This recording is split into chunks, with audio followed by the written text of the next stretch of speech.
everyone. Welcome back to Ghosting with Anya. I'm your host, Anya Smith, also the author of Anya's Ghost Stories, Volume 1 and Volume 2, The Return of the Dead. Sorry about that. My glasses kind of messed up right now. Like dirty a bit, so I just got done getting myself cleaned up. So anyway, man, it's hot outside today, huh, guys? So Yes. I had a great day today with my friends. Well, I was hanging out with my producer like I normally do.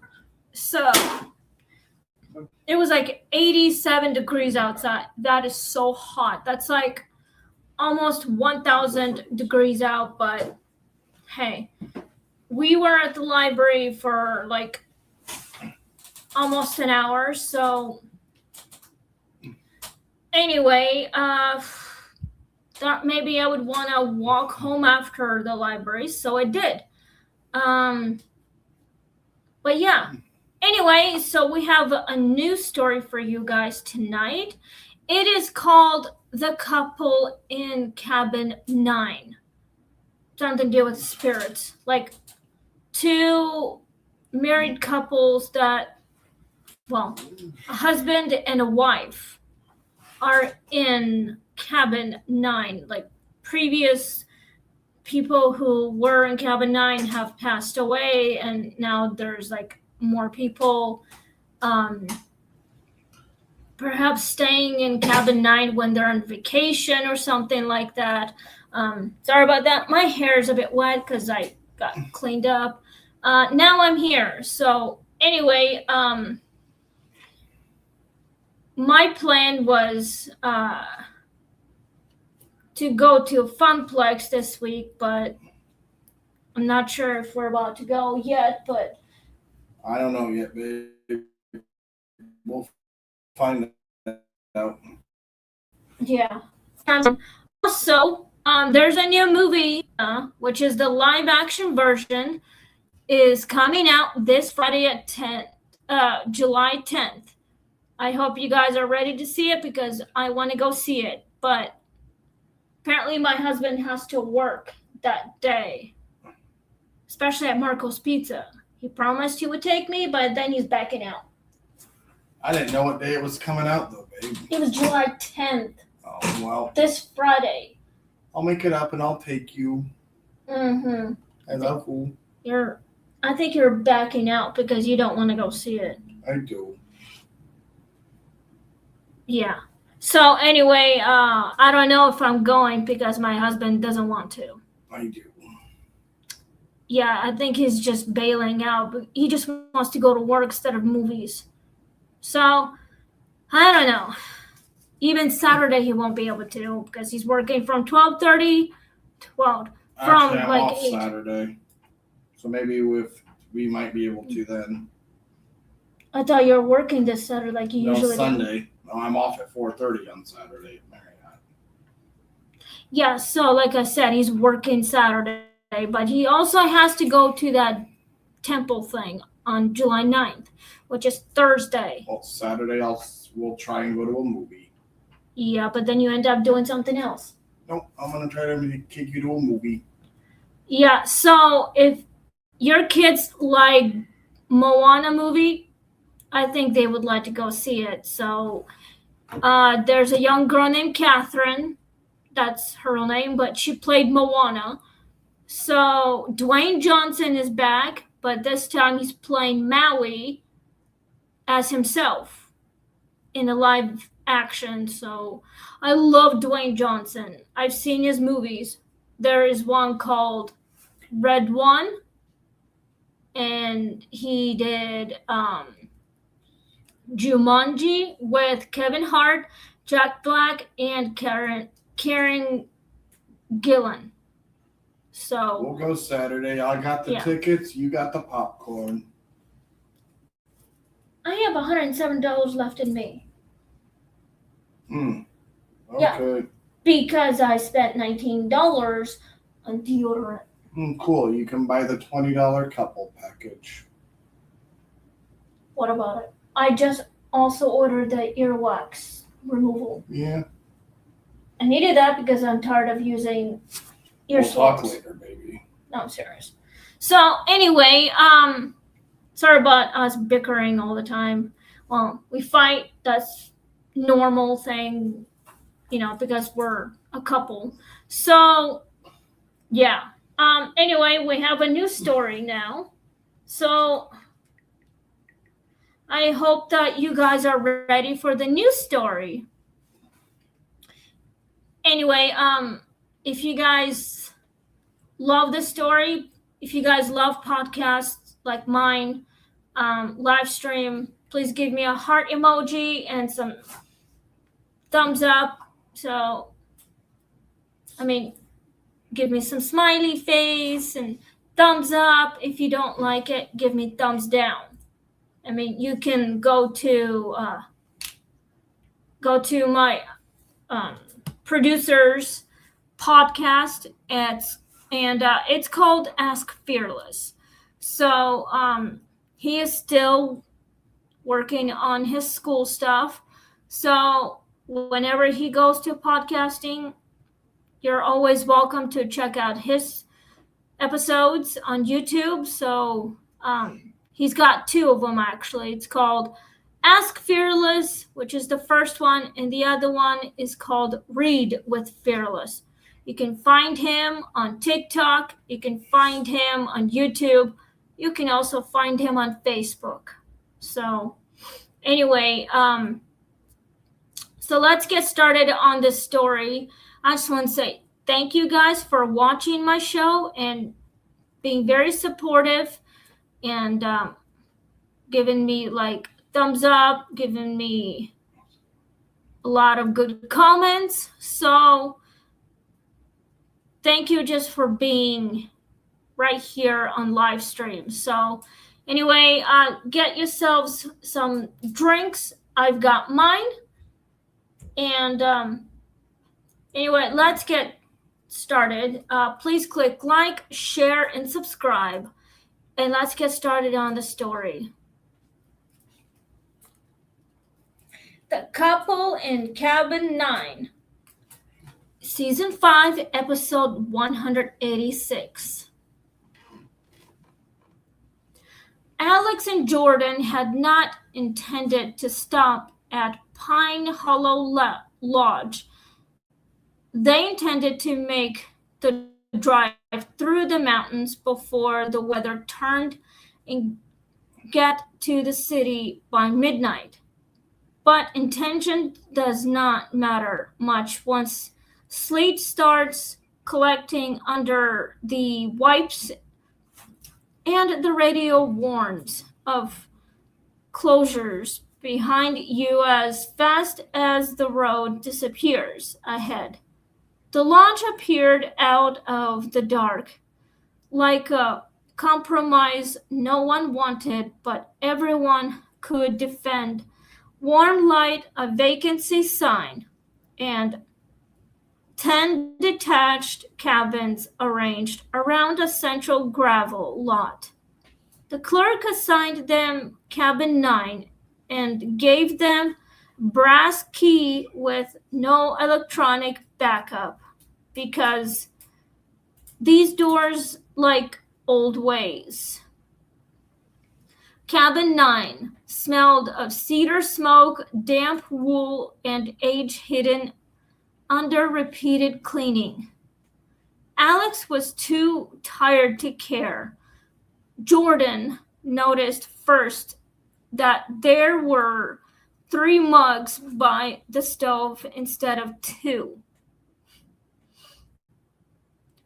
At 11:48 p.m., after they'd hauled in bags and argued mildly over whether to leave before dawn, someone knocked on the cabin wall from the outside, 3 measured raps just beside the window. Alex opened the door immediately, thinking perhaps the clerk had forgotten to mention breakfast times or frozen pipes. The porch was empty. Snow drifted sideways under the lot lamp. Cabin 8 and 10 stood dark. Jordan, who had remained by the stove, said quietly that the third mug wasn't on the shelf anymore. It was on the table between them. Neither had moved it. They checked the whole cabin. Then from the shower curtain to the low wardrobe. No one yet. Sometime after midnight, as they lay awake listening to the heater struggle, they both heard it. A man's laugh from outside the cabin, followed by a woman saying, "No, this one. We stayed in this one." The desk clerk in the morning reacted with the expression of someone forced to confirm a family secret in public. He asked whether they had heard one voice or two. When Alex answered two, the clerk nodded and said, "Cabin 9 used to be preferred by a local couple who rented it every winter for one weekend after Christmas. They came so regularly that old staff stopped asking for names. One year they never checked out. A storm had trapped them overnight. A stove failed and poor venting did the rest before morning.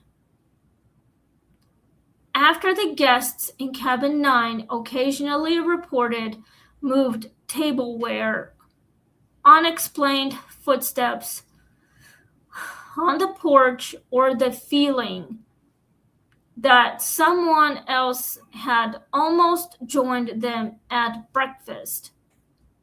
"They are not cruel," the clerk said, "just attached to the returning of." He offered them a switch to cabin 3. Jordan accepted before Alex could joke it off.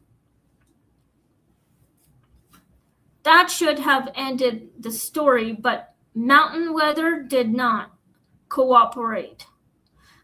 By evening, the road had closed both east and west, and every cabin was occupied by some version of stranded traveler.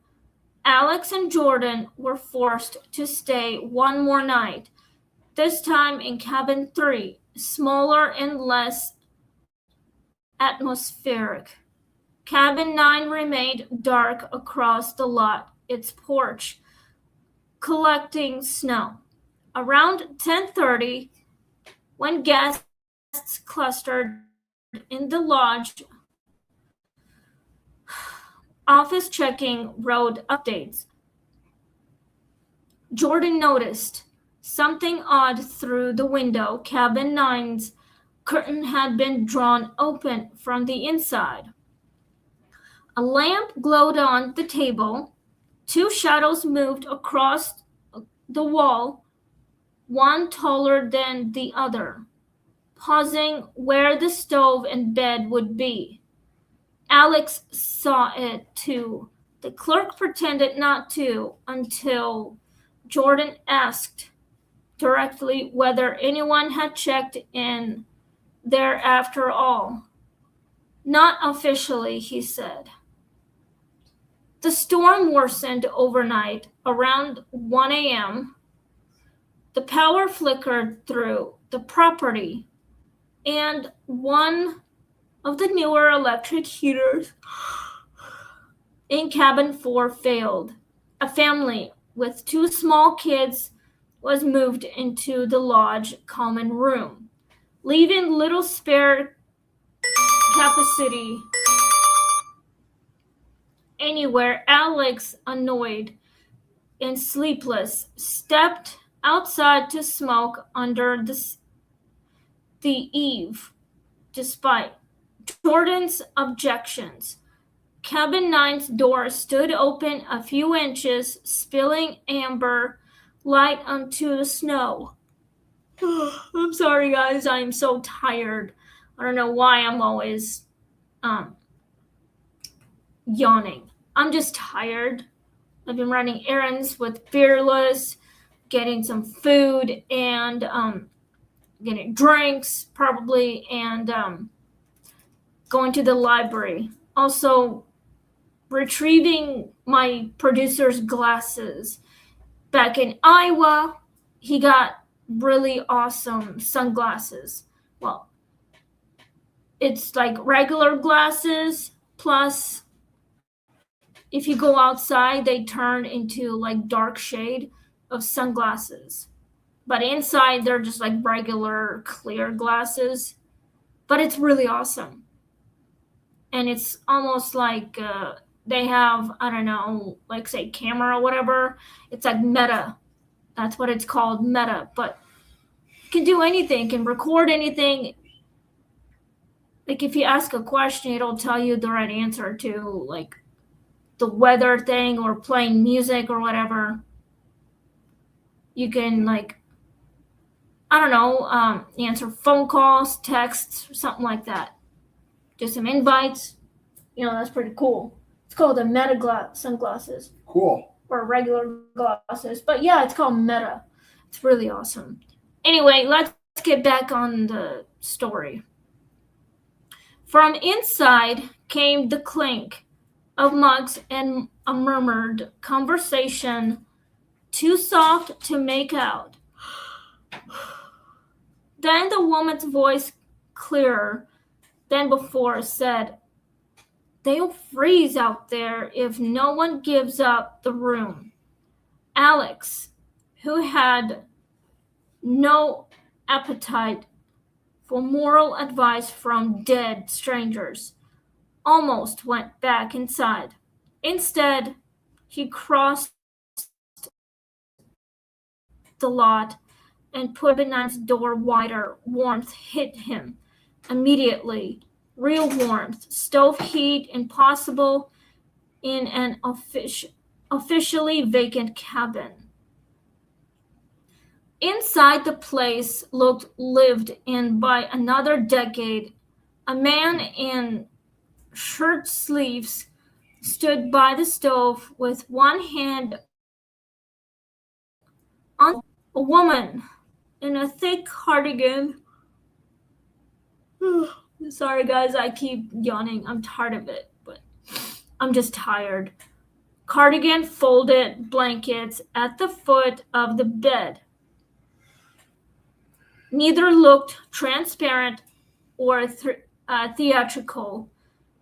They looked like a couple interrupted in the middle of making a practical decision together.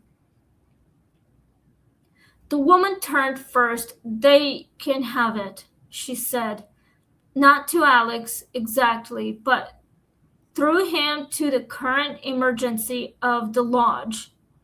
The man nodded toward the stack of folded blankets, then toward the door. Alex did not ask who they meant because he already knew about the family in cabin 4 and the freezing children downstairs. He gathered the blankets without feeling their weight fully, backed out into the storm, and carried them to the lodge. By morning, the family from 4 had been relocated to 9 because with stunned honesty. The heat came back in there and nowhere else.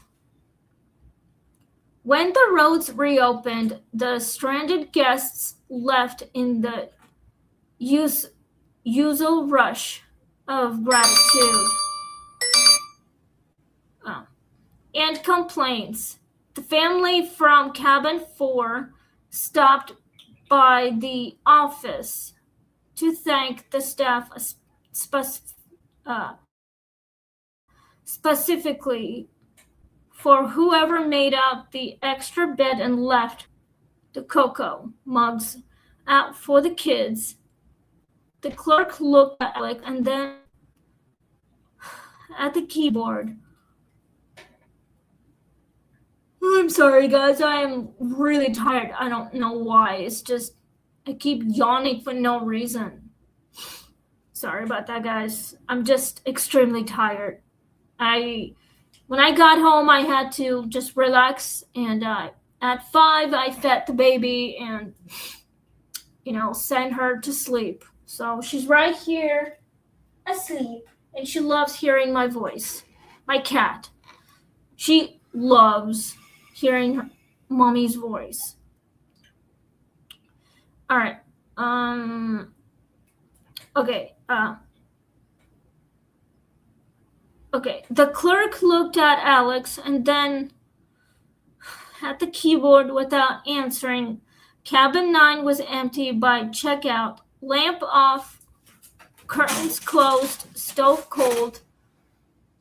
But on the table sat the original 3 mugs, 2 used and 1 waiting. Alex and Jordan drove away without speaking much for the first 20 miles. Finally, Jordan said, "They weren't haunting the cabin. They were hosting it." That felt exactly right.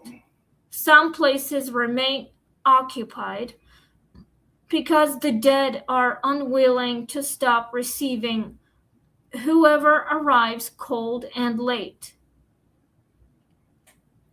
Years later, Alex still measures roadside lodging by Cabin 9 standards, not quality warmth with intention. He doesn't tell people that once during a mountain shutdown, a dead couple gave up their habitual room to a family with children because in life they likely would have done the same.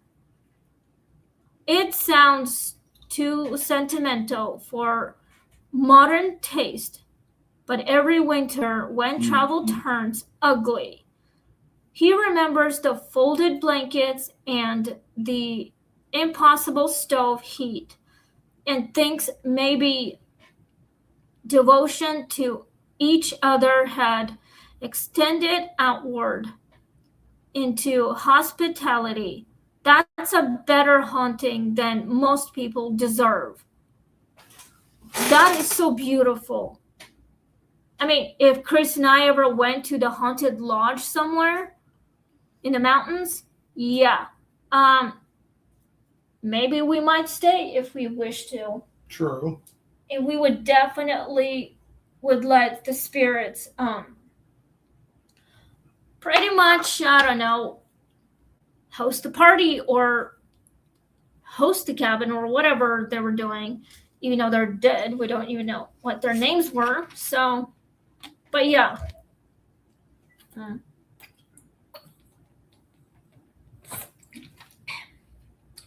Well, man, I'm thirsty and I'm freaking tired. So, well, I hope this story makes any sense to you guys. I hope it makes sense to me. So, this is so beautiful what the spirits did for the other people. Oh, Callie. Hey, sweet baby girl. My sweet Pokey. Meow. Oh, even my baby's tired. My sweet little kitty. Callie. Hi, baby girl. Meow. Yeah, she loves hearing mommy's voice. Even mommy's tired after putting the baby to sleep. I sang to her. She loved it. She didn't go cray-cray on me, but she loves my voice. Sorry, my thing just kept acting up for no freaking reason. Guess I have to change the sensors again. Oh boy. Yeah. I don't know why I keep running into a freaking wall and then...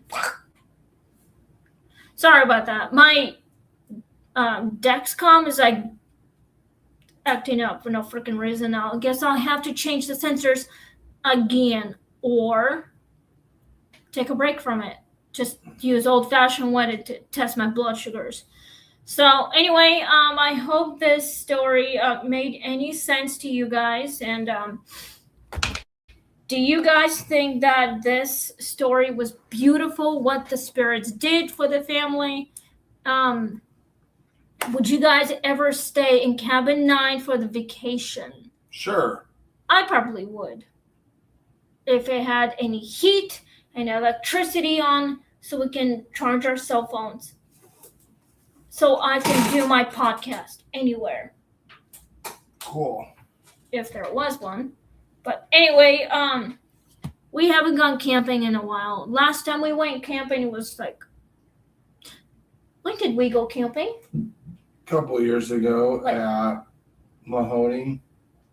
In Ashland? Yep. Yeah, we went camping like, 2 years ago, I think? The first time you and I went camping, Chris? Yes. All right, so yeah, we went to Ashland for like a couple of days, and it was fun. We pretty much went ghost hunting, but it was pitch black, so we had to stay in, but still. We actually stayed at the common lobby, but there was a room for us, so we also went out to eat, and we also just hung out, But hopefully we will go camping again soon. We didn't do it last year because we were too busy working a lot. So, anyway, let's get started on the questions. So now that the story's done, we're going to the questions. If you have any questions, please leave me comments down below. If you have any, you're always welcome. He says, next year we'll be sleeping on a boat. That's exactly what we're doing. So, yes, we are going on a cruise for a week. So, first we're going to be in Seattle for 2 days, and then we're going on a boat for a week. We are going to be traveling to other places. We're going to Alaska and Canada. And then in 2028, we're going to go to Paris, maybe Germany. I don't know. But there's a lot of paranormal stuff going on down there. Also, going back to Azerbaijan, that's where I'm going. If I had enough money, I actually would.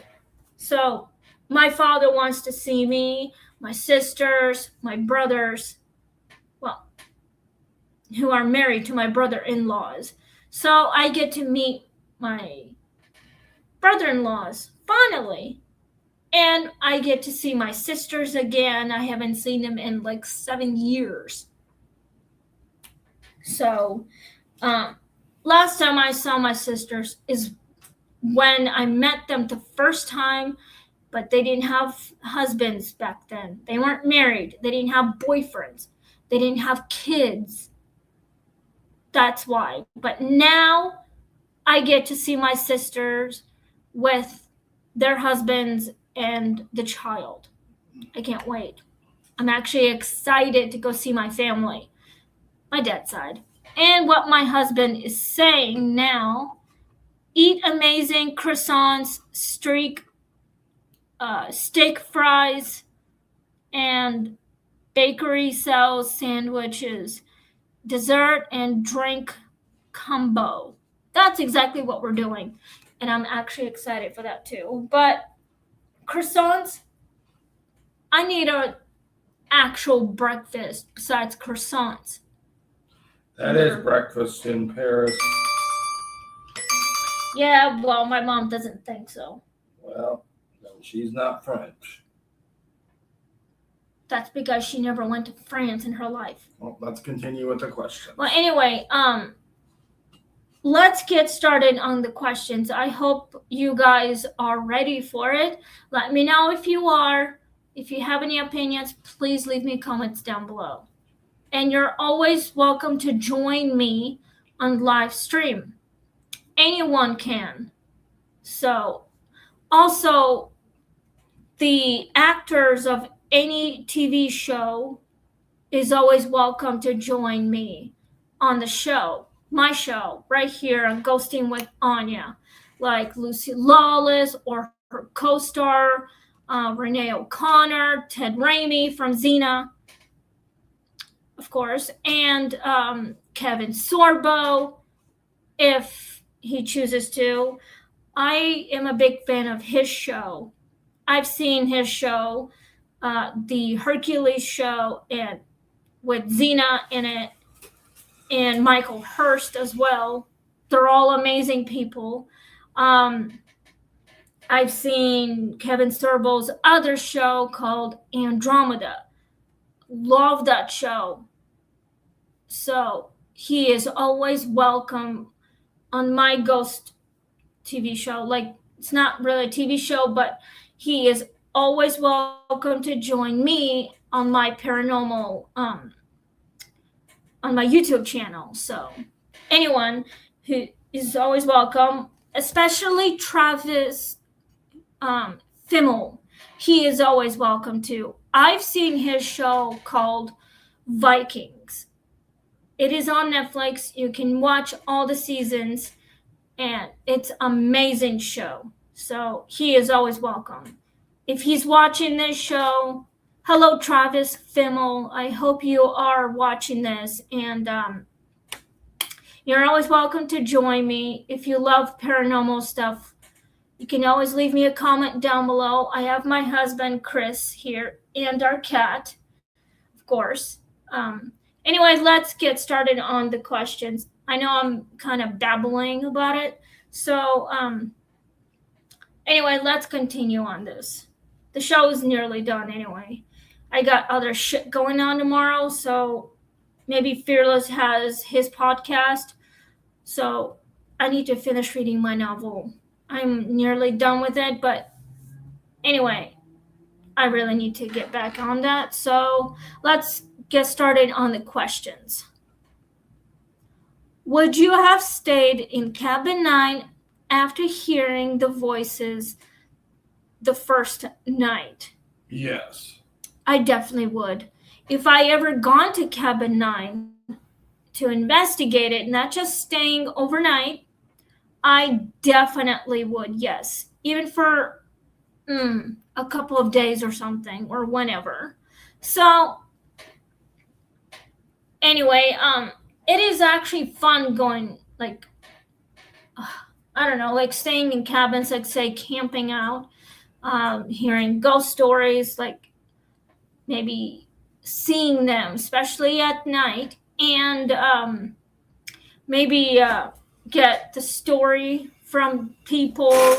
So anyway, let me know what you guys think. If it's haunted, you can still stay if you're brave enough. I would be brave enough to go to that cabin and ask the right questions to the dead. If they're hosting a party, I'm in, like 1000% in. So, but yes, I definitely would stay in cabin 9 after hearing the voices of the dead on our first night. Yes. So let's go to number 2. Do you think the couple was haunting the place or caring for it? That's a good question, guys.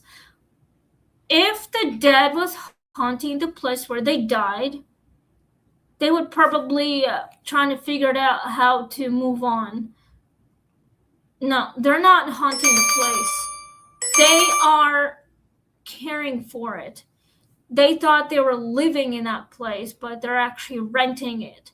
So if they were haunting it, which means they trying to figure it out what was keeping them. That's why they were haunting it, because they died violent death, like the violent way. Whoever did that to them, that's when they were end up haunting the place. Come back and haunt it, or the people they could haunt. But they're not haunting the place. They're actually taking good care of the place, making sure it's clean, making sure the food was cooked and putting away or whatever they did. Something like that. Made their beds or whatever. That's how they took good care of it. Put everything back where they belonged, making sure the stove was off after they're done making dinner, put everything away, especially cleaning that place up. So I probably would, yeah. I think they were caring for it. Let's go to number 3. Why are cabins and winter storms such strong ghost story settings? That's a good question. Well, the cabins and the winter storms, yeah, they can be a little strange. I don't really know. Okay, because I never went to a cabin in a winter storm. Perhaps maybe the roads are closed and there is like no cabins left, and there's only one left, but there's no hot water maybe, or the heat, or like electricity going on, because the winter storm has taken pretty much everything. The snowstorm's like gone a lot worse than ever, then took everything out. It's like it wanted to take everything out. I specifically have no words for that with spirits. Spirits who are stuck in that place, they're stuck in a time loop, like stuck in their own final moments when they died. They stuck in a place where it happened, and they don't know how to get out because they don't have honest truths, because they can't find the truth and be released. That's why they're stuck there forever, for all eternity. That's why they don't know how to move on. So they're trying to figure it out, but they can't remember when's the last time they were alive and got everything they needed. But I don't have any words for that one. I can't think of it. Let's go to number 4. What unsettled you more, the third mug or the open, warm cabin during the blackout? Wow. I think it was the mug and the door opening on the blackouts. So that's what I think. Does this make any sense to you guys? I'm hoping if it makes any sense to me, because I'm still trying to get my best answers, but there's no right or wrong of the answers, but still, I think it's the mug, like number 3, and the door opening wide, maybe. Let's go to number 5. All right, guys, we have about 5 questions left before I sign off. So, was Alex right to enter cabin 9 again? Yes. He wanted cabin 9 because he wanted some place that's warm and that has really good electricity and hot water, whatever, and a place to stay, like a place to sleep and have some food and a place to get cleaned up. So anyway, I hope that Alice got the right place. So I hope that he got into that same cabin every year. just to get a shelter from a storm. So he got the right one, but my answer is yes. Let's go to number 6. Do you think the couple chose to help the family in cabin 4? Yes, they did. Of course they did. If they did not, the family would have frozen and passed away, including the little kids. So if they did not, they would have been like terrible people. But I'm glad they helped the family in cabin 4. So they did the right thing. My answer is always going to be a yes. Let's go to number 7. We're almost done here. Why does shared routine between two people feel haunting after death? Well, that's a good question. And, sharing routine between two people is like helping one another. Like literally, let's say you are an outsider and you're trying to find a place to stay and like seek help or something. Like find a safe place until the storm clears, and then you can continue moving on to another place. Like find a way out to get home. And there's another person through the other door, like the inside, like the owner or something. If the owner sees the outsider, this person would actually help this person seek shelter. It would be a very nice thing to do, especially sharing a place like shelter or something. I mean, let's say if we had an outsider come to us and their car broke down, or the snowstorm got worse and they were trying to find a safe place until the storm clears. If they came to us, we would be actually very helpful about it. We would be nice to help them until the storm cleared. Would we, honey? Yes. I'm just using it as an example. Yes, it would. But my husband said yes.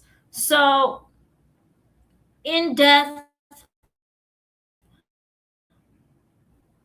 there's nothing you can do. So a haunting is like maybe that you died violently with the haunting, but I don't have any words for the haunting. So a spirit is like haunting the place where that person died. You have to go to the beginning of the place where it happened to get the truth out of it. This is why. So anyway, let's go to number 8. Would you accept comfort from a place you knew was occupied by ghosts? Yes, I definitely would. If I ever saw a ghost, I would definitely accept it. So I definitely would have. I mean, if I saw a spirit in my own house, I would definitely let the spirit come and seek shelter, even though there is nothing come through our house or whatever. But if I saw a spirit somewhere we needed seeking help, I would accept the spirit. Definitely would. So anyway, let's go to number 9. Okay, guys, we have 2 questions left before I sign off. And it's already 27 minutes after 9. How is this story different from a typical cabin in the woods haunting? Well, it's different because there's like a very nice people who were once alive, were seeking the cabin, renting it every year in the wintertime, but the typical haunting is like, well, couldn't find their way out. I don't have any words for that. I don't know how to explain this. It's kind of hard for me right now. So, any typical one would be like a spirit went to the place where that person died. Maybe were in prison or whatever. Capped has a prison or whatever. I don't have any words for that. Let's go on the last question. That should have been an email. Totally. It's pick up from school and soccer and cake. If a dead couple kept making room for the stranded, what would you call that? A host. That's what I call it. I mean, I call it like spirits of the dead couple are being very nice people. They become really great hosts.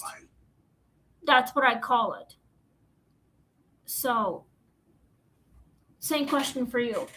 If a dead couple kept making room for the stranded, what would you call that?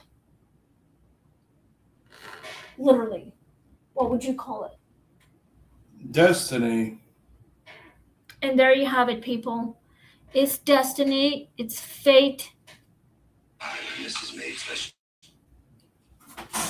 It's a nice thing. That's what I would call. So, if Chris and I found a stranded person, we would definitely help the stranded. And we would call it hope as well, and destiny and fate. So we also call it miracle. Anyway, all right, guys, we are out of time.